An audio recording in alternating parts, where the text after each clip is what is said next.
it till you make it. And also do work. Yeah. Do work. Do work.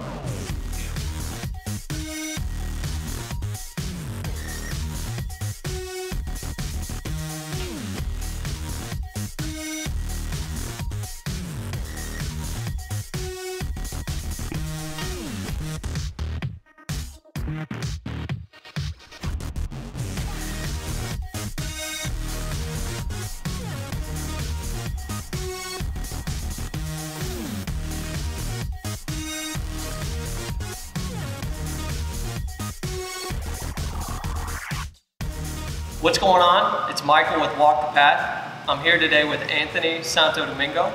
I met him through Capoeira. So Anthony, talk a little bit about what you're doing today as a massage therapist. Today, living the dream. I'm doing everything I want to do, and that's real. As far as work goes, massage therapy, I work for a company called Med Massage here in Cleveland. And we hold a contract to a professional sports team here in Cleveland, so I get to be at a lot of practices, a lot of home games. I travel with the team away, so it's really nice to be able to see what the top level professional athletes go through as far as health and fitness and recuperation, recovery, those kinds of things like that. So this schedule is flexible, so I have a lot of freedom to do the things that I have a passion for. Let's talk a little bit more about your journey.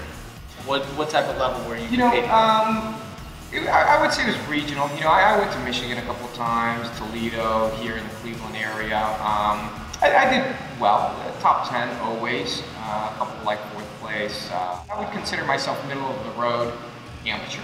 Sure.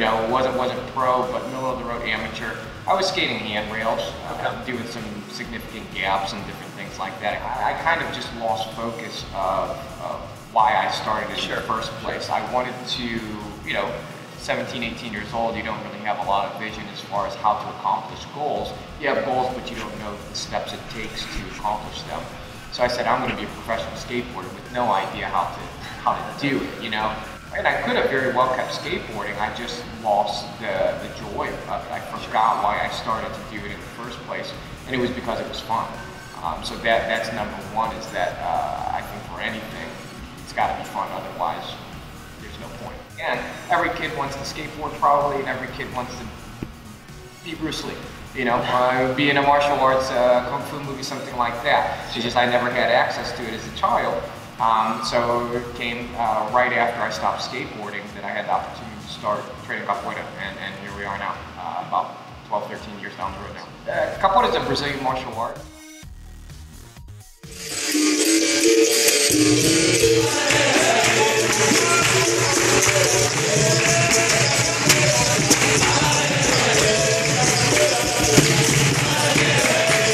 Started in Brazil from the African slaves.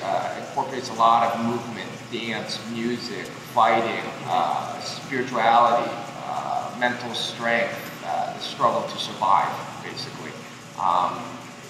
It's evolved from the days of slavery to being illegal on the street in Brazil to now where we're able to train in an academy, free will. All I knew was that I wanted to train capoeira. I can tell you one big thing as far as growth in preparation for training. And this is a jiu-jitsu competition. They call it the Pan Ams out in California every single year, one of the biggest ones in the world. It was a little bit different scenario where you had to weigh in with your uniform on. So that adds a couple pounds. So I was really stressed about that.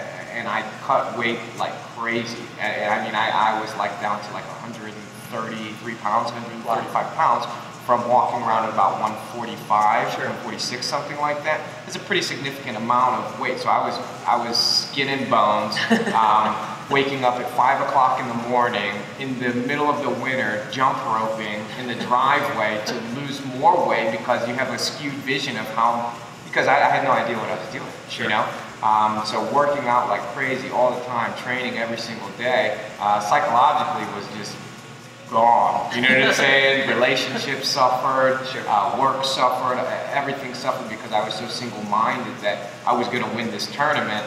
I put everything into it, and it turned out to be a disaster. I lost in the first round. But from that, I've trained each training camp better.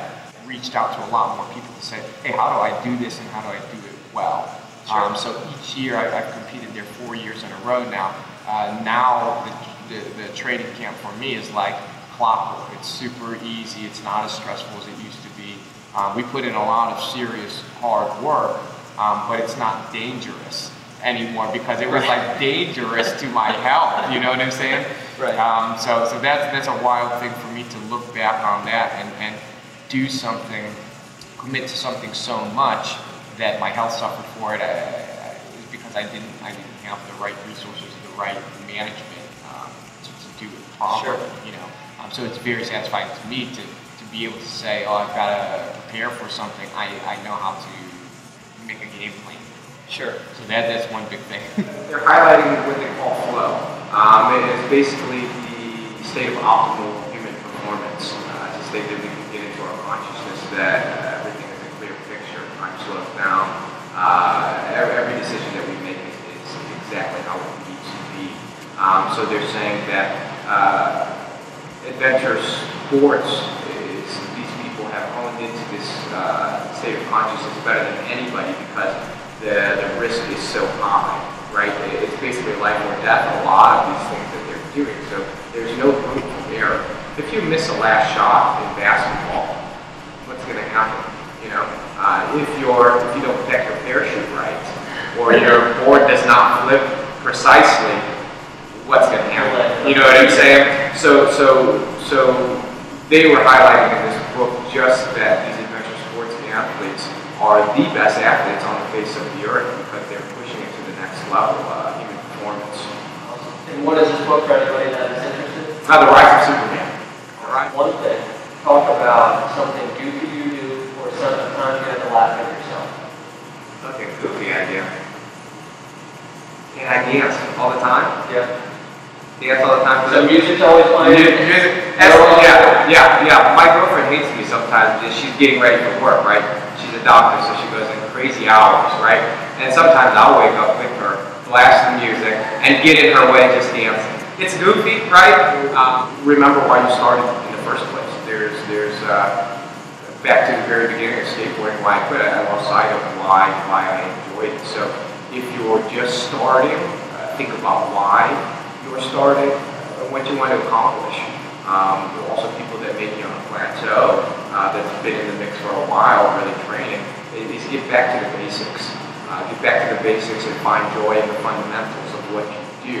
And every time that I've been stuck on a plateau, I've always just went back to the basics and fell in love with it from the beginning all over again, which has always helped me to hit a growth spurt all over again. So if you can always be in love with the basics and the fundamentals of what you do, you'll be right back on track again with your stuff.